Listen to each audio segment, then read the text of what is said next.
Il était une fois un petit lapin nommé Coco, qui vivait dans une forêt pleine de couleurs et de rires. Coco courait toujours partout, mais ces derniers temps, il ressentait quelque chose d'étrange, comme un petit nuage gris flottant au-dessus de sa tête, cachant les rayons du soleil. Un jour, alors qu'il était assis sous un grand arbre et creusait dans la terre, Coco entendit un bruit faible. C'était comme des pleurs, mais il ne savait pas d'où cela venait. Qui pleure ? Demanda Coco d'une voix tremblante. Il leva les yeux et fut surpris.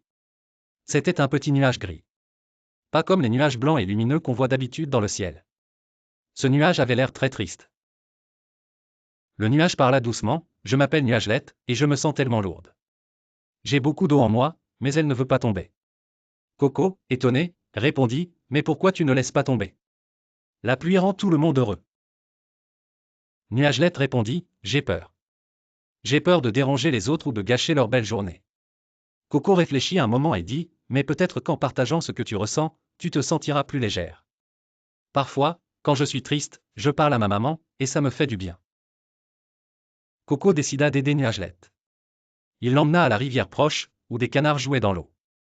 En voyant cette scène, Nuagelette ressentit quelque chose d'étrange, comme si son cœur frissonnait de bonheur. Nuagelette demanda, « Tu crois qu'ils aimeront ma pluie ? » Coco rit et répondit, « Bien sûr. Tout le monde a besoin de la pluie. Elle nettoie la terre, nourrit les fleurs, et remplit les lacs. » Après un instant de silence, Nuagelette trouva enfin le courage. Elle ferma les yeux et commença à pleuvoir. D'abord, quelques gouttes légères, puis une belle danse d'eau. Tout le monde dans la forêt était joyeux, les canards dansaient, les arbres tremblaient de bonheur, et même Coco sautillait sous la pluie. Quand Nuagelette eut fini de pleuvoir, elle se sentit différente. Elle était légère et heureuse, et sa couleur se transforma peu à peu en un blanc éclatant. Elle regarda Coco et dit, « Merci. J'avais juste besoin de quelqu'un pour m'écouter et m'encourager. » Coco sourit et répondit, « Nous avons tous besoin de ça parfois.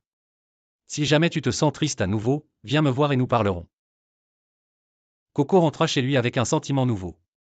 Il comprit que toutes les créatures pouvaient parfois être tristes, mais qu'en parlant et en partageant leurs émotions, elles pouvaient alléger leur cœur. Depuis ce jour, Coco devint un ami pour tous, toujours prêt à écouter ceux qui en avaient besoin. L'histoire enseigne aux enfants l'importance de partager leurs sentiments et de ne pas les garder pour eux. Elle met en avant le rôle essentiel d'être à l'écoute et de soutenir les autres. L'histoire montre que le courage, ce n'est pas l'absence de peur, mais la force de la surmonter avec douceur.